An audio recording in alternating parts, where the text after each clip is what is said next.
नमस्कार विद्यार्थी मित्रांनो, माझं नाव प्रशांत सोनुने आणि स्वागत आहे तुमचं माझं युट्यूब चॅनल आयटी इन्स्ट्रक्टर प्रशांतवरती. मित्रांनो, मी इलेक्ट्रिशियन फर्स्ट इयर आणि सेकंड इयरच्या विद्यार्थ्यांसाठी नेहमीची मोस्ट इम्पॉर्टंट क्वेश्चन सिरीज चालू केलेली आहे. त्यापैकी आज आपण इलेक्ट्रिशियन फर्स्ट इयरचं जे 7वं मॉड्यूल आहे, ज्याला आपण सेल आणि बॅटरी म्हणतो, याचा पहिला पार्ट हा ऑलरेडी झालेला आहे. त्याचा दुसरा पार्टबद्दल आज आपण डिस्कस करणार आहोत. या आधीचे जे 6 मॉड्यूल्स आहेत, कंप्लीट 6 मॉड्यूल्स हे मी माझ्या युट्यूब चॅनलवरती अपलोड केलेले आहेत आणि त्याची सेपरेट प्लेलिस्ट सुद्धा बनवलेली आहे. सर्वांनी जेही विद्यार्थी इलेक्ट्रिशियन फर्स्ट इयरचा अभ्यास करत आहेत सीबीटीचा, त्यांनी तो व्हिडिओ आवर्जून बघा. चला आजच्या व्हिडिओला सुरू करूया. बघा, या आधीचे 20 प्रश्न आपण आधीच्या लेक्चरमध्ये डिस्कस केले होते. आज सुरू करूया क्वेश्चन नंबर 21 पासून. बघा, मी कालही तुम्हाला सांगितलं होतं की या टॉपिकमध्ये काही क्वेश्चन असे आहेत की जे आपल्याला सरळ पाठ करावे लागतील. मग इथं प्रश्न काय झाला बघा, what is the outcome of the positive plate after chemical reaction in a lead acid battery during the charging. म्हणजे चार्जिंग दरम्यान लीड ऍसिड बॅटरीमध्ये रासायनिक अभिक्रिया झाल्यानंतर पॉझिटिव्ह प्लेटवर काय परिणाम होतो. मग मी तुम्हाला सांगितलं बघा, कधी पण काय राहतं की जो निगेटिव्ह प्लेट हे निगेटिव्ह प्लेटचे जे आयन असते, आपल्याला आपण कॅथोड म्हणतो, कॅथोड प्लेटचे आयन पॉझिटिव्ह प्लेटच्या आयनवरती जाऊन बसत असतात. मग याचा परिणाम काय होतो बघा, तर ज्याही वेळेस म्हणजे केमिकल रिएक्शन चालू राहते त्यावेळेस नाही का लीड परऑक्साईड हे होत असतो, म्हणजे तिथं इंड्यूस होत असतो. ज्याचं म्हणजे यांनी तेच विचारलं की काय होतं, तर ऑप्शन नंबर बी या प्रश्नात बोलू की जो लीड परऑक्साईड जो असतो PbO2 तो काय होत असतो त्या प्रक्रियेदरम्यान काय होतो, ज्याला म्हणतो आपण इमिट होतो किंवा त्याच्यावरती जाऊन बसतो. हा इफेक्ट होत असतो पॉझिटिव्ह प्लेटवरती. नंतर बघा, why the vent plug kept open during the charging of a battery.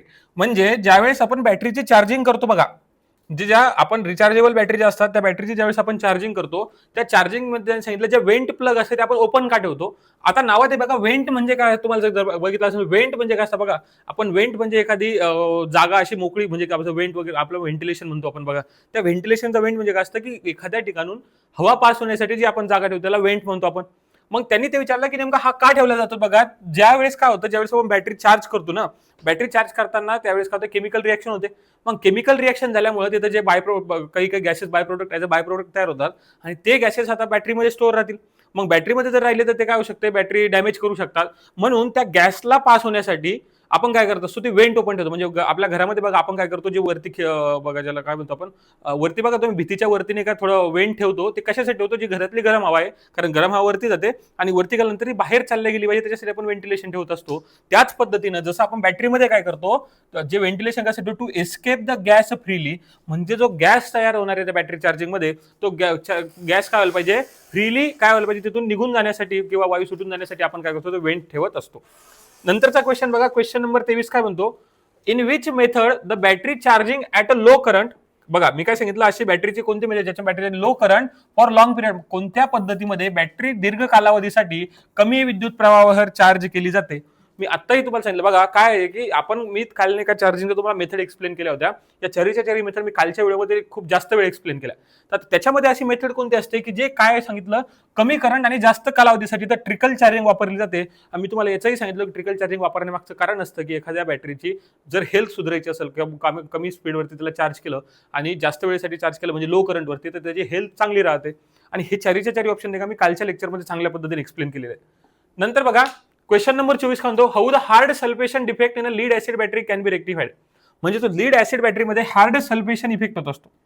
आता काय हार्ड सल्फेशन इफेक्ट आपण का म्हणजे लीड ऍसिड बॅटरीमधील हार्ड सल्फेशन दोष कसा दूर केला जाऊ शकतो. आता बघा, हार्ड सल्फेशन दोष जो बॅटरीमध्ये होतो त्याला जर आपल्याला दूर करायचं असेल किंवा त्याला जर का आपल्याला कमी करायचं असेल, तर आपल्याला काय माहिती का, जे मी तुम्हाला सांगितलं, जे ट्रिकल चार्जिंग म्हटलं ना आपण, ट्रिकल चार्जिंग मेथडनं काय असतो, बॅटरीला चार्ज करतो. मग आता आत्ताच मी तुम्हाला सांगितलं की ट्रिकल चार्जिंग मेथडमध्ये आपण काय करतो की बॅटरीला कमी करंट वरती म्हणजे जास्त ड्युरेशन ऑफ टाइमसाठी चार्ज करतो. आणि हेच करावं लागतं आपल्याला ज्या वेळेस काय होतं की म्हणजे ज्यावेळेस तुमच्या बॅटरीमध्ये कोणता येतो, हार्ड सल्फेट डिफेक्ट होतो, त्याला जर का म्हणजे काढून टाकायचं असेल तर मग तुम्ही काय करणार बघा, चेंजिंग द न्यू इलेक्ट्रोड नाही, replacing with new electrode replace करून चालत नाही, recharging the battery for a longer period at low current, म्हणजे ट्रिकल चार्जिंग मेथडने आपल्याला काय करावं लागते, बॅटरी चार्ज करावं लागते. त्यावेळेस तो जो हार्ड सल्फेशन डिफेक्ट असतो ना, तो बॅटरीतून जात असतो. नंतरचा क्वेश्चन बघा, which material use to cathode negative in a silver oxide battery. मी आता बघा याच्यात काय माहिती काय विचारलं की जो सिल्वर ऑक्साईड बॅटरी जी असते त्या सिल्वर ऑक्साईड बॅटरीमध्ये आपण जो कॅथोड बनवतो बघा, एक असतो एनोड. एनोड म्हणजे पॉझिटिव्ह टर्मिनल, लक्षात ठेवा. एनोड म्हणजे काय असतं, पॉझिटिव्ह टर्मिनल, आणि कॅथोड म्हणजे काय असतं बघा, कॅथोड म्हणजे असतं निगेटिव्ह टर्मिनल. आणि जो तुम्ही निगेटिव्ह टर्मिनल बनवता बॅटरीचा तो कशामधला विचारला त्यांनी, कॅथोडचा electrode in silver oxide battery. तर सिल्वर ऑक्साईड बॅटरीमध्ये आपण जो निगेटिव्ह टर्मिनल होतो झिंकचा बनवत असतो. आणि हाही क्वेश्चन डायरेक्टली पाठ करण्यासारखाच आहे. म्हणजे लक्षात ठेवा ऑप्शन नंबर ए या प्रश्नाचं काय बरोबर उत्तर आहे. नंतर बघा काय, what is a electrochemical equivalent in a silver, म्हणजे चांदीचा जो इलेक्ट्रोकेमिकल इक्वलंट आहे तो काय असतो. आता मी कालच्या लेक्चरमध्ये तुम्हाला सांगितलं बघा की इलेक्ट्रोकेमिकल इक्वलंट म्हणजे काय. बघा आपण काल लॉ ऑफ इलेक्ट्रोलिसिस पाहिला, त्याच्यात त्यांनी काय सांगितलं, मास डिपॉझिट ऑन एनी पार्टिकल किंवा त्या एनोड किंवा कॅथोड किती होतं, तर इज इक्वल टू असतं झेड आय आणि टी. मग याच्यामध्ये मी तुम्हाला सांगितलं झेड म्हणजे काय, झेड म्हणजे असतं ECE, ज्याला आपण इलेक्ट्रोकेमिकल इक्वलंट म्हणतो. आय म्हणजे असतं करंट, आणि टी म्हणजे असतं टाइम, म्हणजे किती टाइमसाठी तो काय झाला त्या सर्किटमधून तुम्ही करंट फ्लो केला त्याच्यावरती डिपेंड करत असतं त्या बॅटरीमध्ये किती मास स्टोअर झालं. मग हे हा कोण सांगितलं, तर लॉ ऑफ इलेक्ट्रोलिसिसने सांगितलं. आणि लॉ ऑफ इलेक्ट्रिकनुसार झेड म्हणजे असतं इलेक्ट्रोकेमिकल इक्वलंट. आणि जसं आपल्या इलेक्ट्रिसिटीमध्ये बघा प्रत्येक कंडक्टरची कंडक्टिव्हिटी वेगवेगळी असते, तसंच मटेरियलनुसार इलेक्ट्रोकेमिकल इक्वलंट बदलतो. मग इलेक्ट्रोकेमिकल इक्वलंट कशासाठी विचारलं, चांदीसाठी विचारलं, म्हणजे सिल्वरसाठी. तर सिल्वरसाठी असतो 1.182 ग्राम. बघा ग्राम नाही, सॉरी, मिलीग्राम पर कुलम, हे युनिट लक्षात ठेवा, कारण कधी कधी ग्राम देतात, पण याचं युनिट हे मिलीग्राम पर कुलम आहे. म्हणजे ऑप्शन नंबर डी काय या प्रश्नाचं बरोबर उत्तर आहे. नंतर बघा क्वेश्चन नंबर 27 काय म्हणतो, what is the outcome of chemical reaction at the task place negative place of lead acid battery during the discharging. म्हणजे त्यांनी काय विचारलं की ज्या वेळेस डिस्चार्जिंग दरम्यान, कशा दरम्यान, डिस्चार्जिंग लीड ऍसिड बॅटरीच्या निगेटिव्ह प्लेट्समध्ये होणाऱ्या रासायनिक अभिक्रियेत परिणाम काय होतो. मग हे बघा, ही असते लीड ऍसिड बॅटरी, जे लीड म्हणजे जो निगेटिव्ह प्लेट आहे ती कशाची बनलेली असते, लीडची बनलेली असते. आणि याच्यामध्ये बघा मी सांगितलं तुम्हाला, जो आपण इलेक्ट्रोलाइट वापरतो तो H2SO4 वापरतो.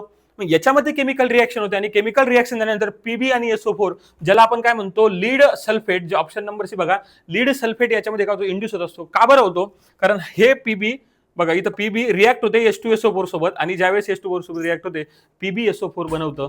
म्हणजेच ऑप्शन नंबर सी काय या प्रश्नाचं बरोबर होते. बघा एकदम डिटेलमध्ये सांगायला आपल्याला काही केमिस्ट्रीमध्ये काय मास्टरी करायची नाही, आपल्याला फक्त काय की परीक्षेसाठी क्वेश्चन लक्षात ठेवायचे. आणि तसे या टाईपचे प्रश्न एक्झाममध्ये, कॉम्पिटेटिव्ह एक्झाम जास्त विचारले जात नाही. हे फक्त कसं आहे की सध्या तुम्हाला टॉपिकला आहे म्हणून आपल्याला शिकणं. नंतर बघा, what is the purpose of separator in lead acid battery. बघा जर तुम्ही लीड ऍसिड बॅटरी बघितली, आता लीड ऍसिड बॅटरीमध्ये काय सेपरेटर लावतो, नावात आहे बघा त्याच्या सेपरेटर. सेपरेटर म्हणजे काय की तो काहीतरी सेपरेट करणार आहे. जसं लीड ऍसिड बॅटरीमध्ये बघा एक असतो करंट कलेक्टर, आणि जसं एक एनोड कॅथोड असतो बघा, याला आपण काय म्हणतो, एक असतो एनोड आणि एक असतो कॅथोड. मग हा जो एनोड कॅथोड आहे ना, हा जर मला सांगा, एक एनोड म्हणजे पॉझिटिव्ह, मी आता सांगितलं मला एनोड म्हणजे पॉझिटिव्ह आणि कॅथोड म्हणजे निगेटिव्ह टर्म आहे. मग मला सांगा, जर समजा चुकीनं असं झालं, पॉझिटिव्ह आणि निगेटिव्ह एकमेकाला टच झाली तर शॉर्ट सर्किट होणार. मग हे शॉर्ट सर्किट होऊ नये म्हणून आपण मधात नाव लावतो बघा याला सेपरेटर. म्हणजे जेव्हा मधात आपण ठेवतो बघा, समजा एखादा एक मोठी रूम आहे, त्याच्यात जर का मला तुम्ही भिंत लागली बघा, भिंत सेपरेट करण्यासाठी आपण वापरली. मग सेपरेटरचं काय काम असतं की जे हे पॉझिटिव्ह म्हणजे एनोड आणि कॅथोड आहे ना, हा एनोड आणि कॅथोड एकमेकाला चिपकून शॉर्ट सर्किट होऊ नये म्हणून आपण सेपरेटर लावत असतो, नाव आहे सेपरेटर त्याच्या. मग to provide the path of इलेक्ट्रोलाइटला पाथ प्रोव्हाइड करण्यासाठी नाही, to hold the positive and negative plate firmly, positive आणि निगेटिव्ह पम्पला होल्ड, म्हणजे या निगेटिव्ह प्लेटला होल्ड करून म्हणजे धरून ठेवण्यासाठी आपण काय करणार, स्ट्रक्चर बेस स्ट्रक्चर वगैरे वापरणार, हे वापरत नाही.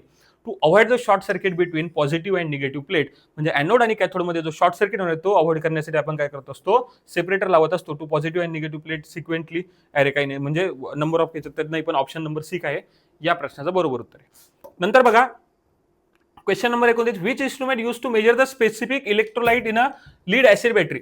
मग आता बघा स्पेसिफिक ग्रॅव्हिटी म्हणजे इलेक्ट्रोलाइट आपण वापरतो त्याची स्पेसिफिक ग्रॅव्हिटी मेजर करण्यासाठी आपण कालही बघितलं, मी तुम्हाला सांगितलं होतं की हायड्रोमीटर नावाचा डिव्हाइस वापरतो. मग हे बघा, हा असतो हायड्रोमीटर नावाचा डिव्हाइस, ज्याच्यामध्ये मागून नाही का, ज्यावेळेस आपण दाबता येतं, इथून काय होतं, याच्यामधून नाही का हे जो इलेक्ट्रोलाइट असतो याच्या आतमध्ये जातो, आणि याच्यामध्ये नाही का जो इन्स्ट्रुमेंट असतो त्याच्यात तरंगतो, आणि त्याच्यावरती आपण काय करत असतो, डिसाईड करत असतो की त्याची त्या बॅटरीची स्पेसिफिक ग्रॅव्हिटी किती आहे. स्पेसिफिक ग्रॅव्हिटी म्हणजे त्याची चार्जिंग कंडिशन, म्हणजे बॅटरी चार्ज आहे का, बॅटरी डिस्चार्ज आहे का, हे ओळखण्यासाठी आपण हायड्रोमीटर नावाचा डिव्हाइस वापरत असतो. म्हणजे ऑप्शन नंबर बी या प्रश्नाचं बरोबर उत्तर आहे बघा. नंतर बघा, which inverter in a circuit, म्हणजे खाली दिलेल्या सर्किटमध्ये कोणता इन्व्हर्टर वापरलेला आहे. आता पहिली गोष्ट लक्षात ठेवा, इन्व्हर्टर म्हणजे काय बघा, एक असतो रेक्टिफायर, म्हणजे तुमच्या घरामध्ये येणारा जो एसी सप्लाय असतो. रेक्टिफायरचं काय काम असतं, जो घरामध्ये येणारा एसी सप्लाय, या एसी सप्लायला डीसी सप्लाय मध्ये कन्वर्ट करण्याचं काम हा कोण करतो, रेक्टिफायर करतो. पण मी तुम्हाला सांगितलं, आपण इन्व्हर्टरनं तर एसीचं डीसी मध्ये कन्वर्ट केलं, बॅटरीमध्ये स्टोअर केलं, पण आपल्याला त्या आता डीसीचं जे बॅटरीमध्ये एनर्जी स्टोअर, आपल्या घरात एसी लागतं आणि आपल्या घरामध्ये इन्व्हर्टर लावलेला असतो बघा. मग त्या इन्व्हर्टरला काय करावं लागतं, डीसीला एसी मध्ये कन्वर्ट करावं लागतं. आणि जो device, the device which convert DC to AC, म्हणजे असा की जो डीसीला एसी मध्ये कन्वर्ट करेल त्याला आपण काय म्हणत असतो, इन्व्हर्टर म्हणत असतो. काय म्हणतो त्याला, इन्व्हर्टर म्हणतो. आणि इन्व्हर्टरचं काम असतं त्या डीसीला एसी मध्ये कन्वर्ट करणं. आणि मग वेगवेगळ्या प्रकारचे इन्व्हर्टर आहे बघा, काय रोटरी इन्व्हर्टर असतात, रोटरी कन्व्हर्टर असतात, म्हणजे जे मोटर जनरेटरचा सेट वापरून करतो आपण. किंवा आता नाही का सध्या अलीकडच्या काळामध्ये सेमीकंडक्टर डिव्हाइसेस, त्या सेमीकंडक्टर डिव्हाइसेसचा वापर करून आपण काय करतो, इन्व्हर्टर बनवत असतो. आणि याच्यामध्ये जर तुम्ही व्यवस्थित बघितलं ना, जर तुम्हाला असा सिम्बॉल दिसला कुठेही बघा, हा असा, आणि ज्याला हे दिसलं आणि हा असा दिसला, हा असतो एससीआर. हा का असतो, एससीआर. आणि हे दोन्हीच्या दोन्ही इथं काय आहेत, एससीआर लावलेले आहेत, म्हणजे याचा अर्थ या रेक्टिफायर मध्ये एससीआर वापरलेला आहे. म्हणून या प्रश्नाचं बरोबर बघा, एससीआर यूज इन्व्हर्टर, म्हणजे असा इन्व्हर्टर जे की ज्या इन्व्हर्टरमध्ये एससीआर यूज केलेला आहे, म्हणून आपण त्याला म्हणलं एससीआर यूज इन्व्हर्टर. आणि इन्व्हर्टरचं काय काम असतं लक्षात राहू द्या, डीसीला एसी मध्ये कन्वर्ट करायचं काम हा आपला काय करत असतो, इन्व्हर्टर करत असतो. बघा question number 31, what is the effect of buckling defect in a lead acid battery. काल माहितीये का, आपण काल एक क्वेश्चन बघितला, 3-4 नंबरचा क्वेश्चन होता. त्या क्वेश्चन मध्ये त्यांनी काय विचारलं होतं, की समजा तुमच्या ज्या प्लेट्स आहेत ना, त्या प्लेट्स किंवा तुमचे एनोड कॅथोड जे असतील त्या काय झाले, बेंड झाले. तर बेंड झाल्यामुळे म्हणजे कशामुळे होतात आणि त्या इफेक्टला आपण काय म्हणतो, त्याचं उत्तर होतं बकलिंग इफेक्ट. आणि त्याही क्वेश्चन मध्ये मी तुम्हाला एक्सप्लेन केलं होतं की ज्या वेळेस हे बघा अशा प्लेट्स असतात, त्या प्लेट्स काय बेंड्स होतात आणि बेंड झाल्यामुळे काय होतं, बॅटरी फुगते किंवा ज्याला आपण ओव्हर चार्जिंग किंवा ओव्हर डिस्चार्जिंग होत असते. ज्यावेळेस तुम्ही ओव्हरचार्ज करता किंवा ओव्हर डिस्चार्ज करता बॅटरीला, त्यावेळेस बकलिंग इफेक्ट होतो. मग बकलिंग इफेक्ट मध्ये काय असतं, या प्लेट्स काय होतात, बेंड होतात. मग तेच विचारलं नाही की आता फक्त उलटा प्रश्न विचारला की व्हॉट इज अ बकलिंग. तर बकलिंग काय असतं, बेंडिंग ऑफ द इलेक्ट्रोड, बरोबर. म्हणजे ऑप्शन नंबर ए च्या प्रश्नाचं काय बरोबर उत्तर आहे की जो इलेक्ट्रोड असतो ना, ते इलेक्ट्रोड बेंड होतो. आणि इलेक्ट्रोड बेंड होतो म्हणून काय होतं, हे पूर्ण बॅटरी वगैरे फुगते, याला आपण बकलिंग इफेक्ट असं म्हणत असतो. नंतर बघा क्वेश्चन नंबर 32 काय म्हणतो, इथे त्यांनी काय विचारलं, what is the total output voltage of the circuit. म्हणजे हे सर्किट दिलेलं आहे, या सर्किटचं टोटल आउटपुट व्होल्टेज किती. आता काल ज्यावेळेस आपण बघा नंबर ऑफ सेल पॅरल मध्ये कनेक्ट केले होते, आणि त्यावेळेस मी तुम्हाला सांगितलं होतं की पॅरल मध्ये व्होल्टेज ऑलवेज सारखं राहतं. आणि त्याच वेळेस बहुतेक शेवटचा का 2-3 नंबरचा प्रश्न होता तो, की त्याच्यामध्येही सांगितलं मी तुम्हाला की जर समजा तुम्ही नंबर ऑफ सेल जर का सिरीज मध्ये कनेक्ट केले, आणि नंबर ऑफ सेल सिरीज मध्ये कनेक्ट केल्यानंतर व्होल्टेज वाढत असतं, आणि नंबर ऑफ सेल पॅरल मध्ये कनेक्ट केल्यानंतर करंट वाढतो. मग या कंडिशन मध्ये बघा, इथं तिन्हीच्या तिन्ही सेल, आणि हे असंच एक्झाम्पल मी तुम्हाला काल लिहून दिलं होतं की बघा हा 1.5 व्होल्टचा सेल आहे, हा पण 1.5 व्होल्टचा आहे आणि हा पण 1.5 व्होल्टचा आहे. याचा अर्थ या तिन्ही सेलची काय ऍडिशन होणार, आणि याच्या अक्रॉस किंवा टोटल सर्किटच्या अक्रॉस किती व्होल्टेज तुम्हाला भेटणार, तर 1.5 + 1.5 + 1.5 म्हणजे 4.5 व्होल्ट.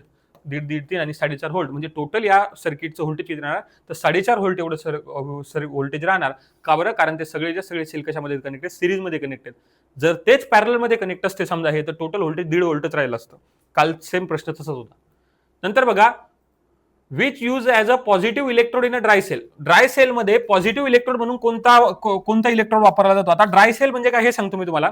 बघा, एक ड्राय सेल आणि वेट सेलचा कन्सेप्ट, की ज्याच्यामध्ये मी तुम्हाला सांगितलं ना, ज्याच्यामध्ये आपण ज्या याच्यामध्ये इलेक्ट्रोलाइट म्हणून पावडरचा यूज करतो त्याला आपण ड्राय सेल म्हणतो. आणि जसं आपल्या घरच्या बॅटरीमध्ये आपण इलेक्ट्रोलाइट म्हणून एखादा काय म्हणतो केमिकलचा यूज करतो, किंवा वॉटर सारखा, किंवा ज्याला आपण लिक्विड म्हणतो त्या लिक्विडचा यूज करतो, त्याला आपण वेट सेल म्हणत असतो. मग आता काय होतं की ड्राय सेलचं एक्झाम्पल सांगतो, परफेक्ट एक्झाम्पल बघा. ड्राय सेलचं ज्याही तुमच्या घडीमध्ये जे सेल वापरले जातात ना, जे पेन्सिल सेल किंवा मोठे सेल असतात, ते सेल असतात ड्राय सेल. मग त्यांचं म्हणणं काय की ड्राय सेलमध्ये जो तुम्ही काय बनवता ना, जो निगेटिव्ह काय होतं, पॉझिटिव्ह इलेक्ट्रोड जो बनवतो ना, तर पॉझिटिव्ह इलेक्ट्रोड कशाचा बनवतो, तर इथं बघा ही ड्राय सेलची काय आहे डायग्राम आहे बघा. इथं पॉझिटिव्ह टर्मिनल असतं, निगेटिव्ह टर्मिनल असतं. मग त्यांनी काय विचारलं आपल्याला, काय बनवायचे, पॉझिटिव्ह इलेक्ट्रोड. मी तुम्हाला सांगितलं पॉझिटिव्ह इलेक्ट्रोड म्हणजे काय असतो, एनोड का कॅथोड, तो असतो एनोड. आणि पॉझिटिव्ह म्हणजे एनोड. तर बघा, सॉरी काय विचारलं, positive electrode in dry cell. तर positive electrode in dry cell, dry सेलमध्ये आपण एनोड कशाचा बनवतो, आता कॅथोड बनवतो बघा कार्बन इलेक्ट्रोडचा, आणि एनोड बनवत असतो आपण, इथं एनोड दिला असेल, एनोड बनवत असतो झिंक केसिंगचा. आता याच्यामध्ये हे दिलेलं आहे, पण याच्यात ऑप्शन बघा, तर यांनी काय विचारलं आपल्याला, पॉझिटिव्ह इलेक्ट्रोड विचारलं. तर पॉझिटिव्ह इलेक्ट्रोडचं तसं आन्सर बघा काय असायला पाहिजे, झिंक केसिंग असायला पाहिजे किंवा झिंक असायला पाहिजे. पण निमीमध्ये देताना बहुतेक याचं उत्तर काय दिलं, ऑप्शन नंबर बी दिलेलं आहे. मग त्याच्यामुळे तुम्ही टिक करताना नाही का थोडं क्लिअरली टिक करून घ्या, कारण इथं बघा मी ही डायग्राम आणली सोबत, नेटवरती अशी डायग्राम अवेलेबल दिसेल तुम्हाला. कारण जो बघा कॅथोड असतो निगेटिव्ह इलेक्ट्रोड, आणि निगेटिव्ह इलेक्ट्रोड बनतो आपण कार्बनपासून, तर निमीमध्ये नाही का पॉझिटिव्ह इलेक्ट्रोड उत्तर कार्बन दिलेलं आहे. त्याच्यामुळे तुम्ही इथं कन्फ्युज होऊ नका. इथं जे आता बघा पॉझिटिव्ह विचारलं तर आपल्याला झिंक उत्तर यायला पाहिजे होतं, पण त्यांनी इथं दिले. त्यामुळे या क्वेश्चनचा आन्सर मी सांगू शकत नाही, सांगू शकतो कारण इथं बघा तुमच्या आन्सर जर माझ्यानुसार विचार केला तर माझ्या ऑप्शन ए पाहिजे, पण निमीनुसार ऑप्शन नंबर बी दिलेलं आहे. तर बरोबर उत्तर बघा, ही डायग्राम आहे. या डायग्राम मधून तुम्ही तेवढे तर एक 18 वर्षाच्या वरती असेल सगळेजण सुज्ञान नागरिक आहे भारताचे, तुम्ही डिसाईड करू शकता की तुम्हाला उत्तर काय क्लिक करायचं. नंतर बघा what happen to terminal voltage of a cell if load increases. आता बघा त्यांनी काय सांगितलं की एखाद्या टर्मिनल व्होल्टेज आहे तर टर्मिनल व्होल्टेज काय झालं, तुमचा लोड वाढला.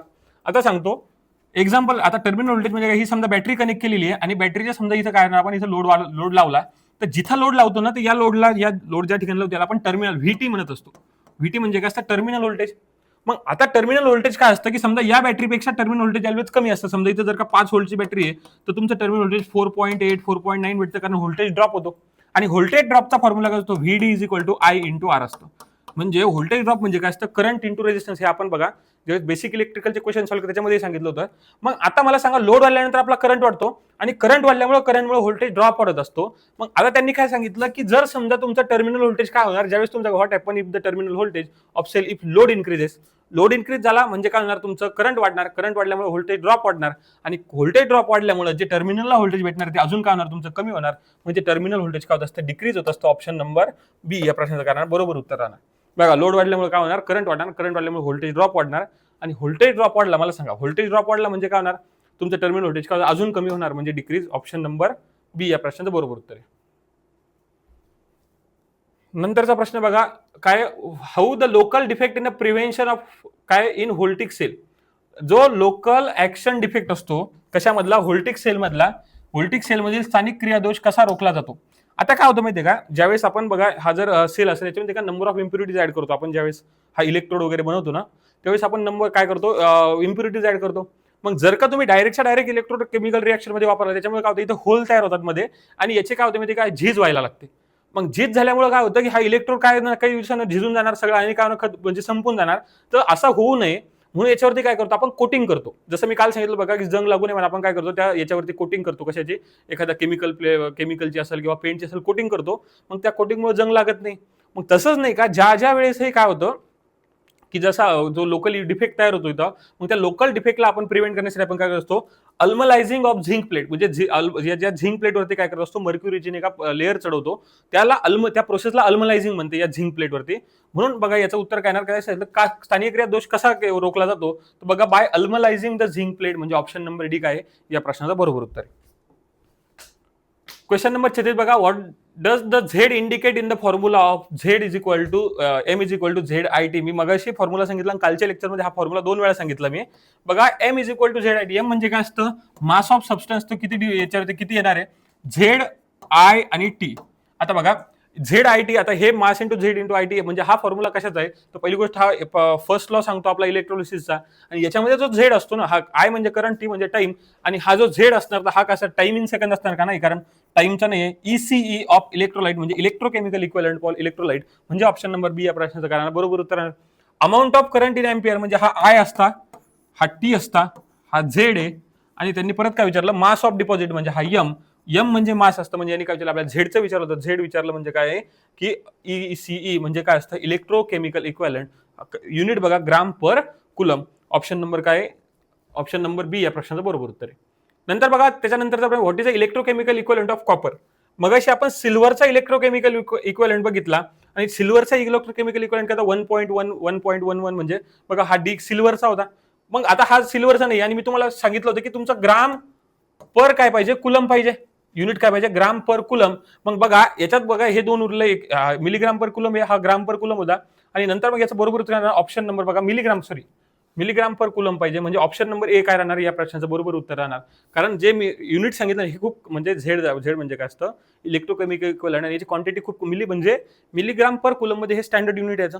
मग या स्टँडर्ड युनिटनुसार 0.29 टू 0.329 म्हणजे ऑप्शन नंबर एक आहे या प्रश्नाचं बरोबर उत्तर आहे. जर ऑप्शन नंबर डी जर तुम्ही व्यवस्थित बघितलं, ऑप्शन नंबर सी, तर हे मगाशी कशाचं होतं माहिती आहे, सिल्वरचं होतं. आपण मगाशीच बघितलं हा इलेक्ट्रोकेमिकल इक्विव्हलंट कशाचा आहे, सिल्वरचा आहे. नंतर बघा, which is the cause of buckling defect in a acid battery. बघा बकलिंग इफेक्ट म्हणजे काय असतो, आपण हे बघितलं की ज्या इलेक्ट्रोड असतो तो इलेक्ट्रोड बेंड होतो, त्याला आपण बकलिंग म्हणतो. बकलिंग का बरं होतं हे सांगितलं मी तुम्हाला, की तुम्ही काय केलं, बॅटरीला ओव्हर चार्ज केलं किंवा ओव्हर डिस्चार्ज केलं तर काय होत असतं, बकलिंग इफेक्ट प्रोड्यूस होतो. म्हणजे बघा तुम्ही बघितलं असेल, म्हणतात लोक की बाबा तुम्ही बॅटरीला जास्त वेळेसाठी चार्जिंगलाही लावलं नाही पाहिजे आणि बॅटरी काय माहिती का एकदम ज्यावेळेस 9-10% खाली जाते त्यावेळेस तुम्ही वापरायला नाही पाहिजे मोबाईल, असं म्हणतात. मग कशामुळे, कारण तिथं काय होतं, बकलिंग इफेक्ट तयार होत असतो. कशामुळे बकलिंग इफेक्ट होतो, ओव्हर चार्जिंग. काय सांगितलं मी, बकलिंग इफेक्ट कशामुळे तयार होणार, एक तर ओव्हर चार्जिंग झाली बॅटरी, म्हणजे बॅटरी खूप जास्त चार्ज केली किंवा ओव्हर डिस्चार्ज केली तर याच्याचमुळे काय होत असतं, बकलिंग इफेक्ट होत असतो. आणि तेच विचारलं क्वेश्चन म्हणजे की बकलिंग इफेक्ट कशामुळे होतो, ओव्हर चार्जिंग किंवा ओव्हर डिस्चार्जिंग, म्हणजे ऑप्शन नंबर 1 आहे या प्रश्नाचं बरोबर उत्तर आहे. नंतरचा प्रश्न बघा, which operator use to check the charging condition in a voltage in a battery. आता चार्जिंग कंडिशन चेक करण्यासाठी त्यांनी विचारलं. बघा काय सांगितलं की बॅटरीमधील व्होल्टेजची चार्जिंग स्थिती तपासण्यासाठी कोणते उपकरण वापरले जाते. आता बॅटरीचं जे आपल्याला चार्जिंग, आपल्याला बॅटरी म्हणजे चार्ज आहे का, डिस्चार्ज आहे का, किंवा फुल्ली चार्ज आहे का किती चार्ज आहे हे चेक करण्यासाठी माहिती आहे का आपण व्होल्ट मीटर वगैरे वापरत. बघा पहिली गोष्ट आपण हायड्रोमीटरचा सुद्धा वापर करतो, कारण हायड्रोमीटर स्पेसिफिक ग्रॅव्हिटी दाखवतो आणि त्या स्पेसिफिक ग्रॅव्हिटीवर आपण डिफाईन करू शकतो की बॅटरी चार्ज आहे का डिस्चार्ज कंडिशनमध्ये. पण याच्या निमीनुसार आणि दुसरं ऑप्शन याच्यात की हाय डिस्चार्जर टेस्टर. हाय डिस्चार्जर एक टेस्टर आहे की त्याच्या थ्रू पण आपण काय, जसं आपल्याला बघा आपलं मल्टीमीटर वगैरे असते तसं नाही का, हे एक इक्विपमेंट बॅटरी चार्जर सारखा दिसतो. आणि या इक्विपमेंटच्या साह्यानं सुद्धा आपण काय करू शकतो, ओळखू शकतो की बॅटरीची कंडिशन म्हणजे चार्जिंग कंडिशन कशी, फुल्ली चार्ज आहे, डिस्चार्ज आहे का, किती चार्ज आहे, हे आपण ओळखू शकतो. म्हणजे ऑप्शन निमीनुसार ऑप्शन नंबर डी या प्रश्नाचं काय बरोबर उत्तर आहे. बघा नंतरचा प्रश्न काय म्हणतो की which part losing the electron during the electrolysis process. आता काय होतं बघा, ज्यावेळेस इलेक्ट्रोलिसिस प्रोसेस होत असते, इलेक्ट्रोलिसिस प्रोसेस म्हणजे काय बघा, एका बिकरमध्ये आपण काय केलेले, एक पॉझिटिव्ह आयन आणि एक निगेटिव्ह, म्हणजे ज्याला आपण एनोड म्हणतो, एक असतो एनोड आणि दुसरा असतो कॅथोड. आणि याच्यामध्ये काय करतो आपण, इलेक्ट्रोलाइट ठेवतो. मग या इलेक्ट्रोलाइट मध्ये काय होतं की ज्यावेळेस तुम्ही काय होतं, ज्या इलेक्ट्रोलिसिस याला सप्लाय देतं बॅटरीनं, बघा हे पॉझिटिव्ह आयन्स जे असतात ना, ते पॉझिटिव्ह आयन्स जातात आणि निगेटिव्ह आयन्स वरती जाऊन चिपकतात. कारण पॉझिटिव्ह बघा, पॉझिटिव्ह निगेटिव्ह रूल आहे, पॉझिटिव्ह निगेटिव्ह अट्रॅक्ट जातात. तर पॉझिटिव्ह आयन निघतात आणि निगेटिव्ह आयन वरती जाऊन चिपकतात किंवा याच्यावरती जाऊन डिपॉझिट होतात. तर या प्रोसेसमध्ये काय झालं बघा, म्हणजे जो पॉझिटिव्ह वाला पार्ट होता, पॉझिटिव्ह वाला पार्ट काय झाला, निगेटिव्ह वाल्या पार्टवर जाऊन चिपकला. मग यात त्यांनी काय विचारलं की काय होतं, विच पार्ट कोणता, नेमकं कोणता पार्ट काय होतं लूज करतो. तर याचं बघा मी सांगितलं पॉझिटिव्ह, बघा कॅथोड म्हणजे काय असतं, निगेटिव्ह असतं, आयनोड म्हणजे पॉझिटिव्ह, म्हणजे पॉझिटिव्ह वाला पार्ट जातो. म्हणून या प्रश्नाचं काय राहणार, ऑप्शन नंबर बी काय राहणार या प्रश्नाचं बरोबर उत्तर राहणार. बघा अशा प्रकारे आपण जे इलेक्ट्रिशियन फर्स्ट इयरचं जे 7वं मॉड्यूल होतं, ज्याला आपण सेल अँड बॅटरी म्हटलं, याला 2 पार्टमध्ये डिवाइड केलं होतं. आणि आजच्या याच्यामध्ये आपला सेल अँड बॅटरीवाला जे 7वं मॉड्यूल आहे आपलं कंप्लीट झालेलं आहे. अशाच पद्धतीने आपण 8वं, 9वं आणि 10वं जेवढेही इलेक्ट्रिशियन फर्स्ट इयरचे मॉड्यूल असतील या चॅनलवरती कंप्लीट करून घेणार आहे. ज्याही विद्यार्थी इलेक्ट्रिशियन फर्स्ट इयरचे विद्यार्थी असतील त्यांनी हे मॉड्यूल व्यवस्थित बघा, व्यवस्थित प्रकारे याची प्रॅक्टिस करा, कारण यातूनच मॅक्झिमम प्रश्न तुम्हाला कशात सीबीटी एक्झाममध्ये दिसतात. हा व्हिडिओ आवडला असेल त्या व्हिडिओला लाईक करा. अशाच प्रकारचे अजून व्हिडिओ पाहण्यासाठी माझ्या चॅनलला सबस्क्राईब करून ठेवा आणि हा व्हिडिओ नक्की शेअर करा तुमच्या अशा मित्रांना जेही विद्यार्थी इलेक्ट्रिशियन फर्स्ट इयरचा अभ्यास करत. धन्यवाद.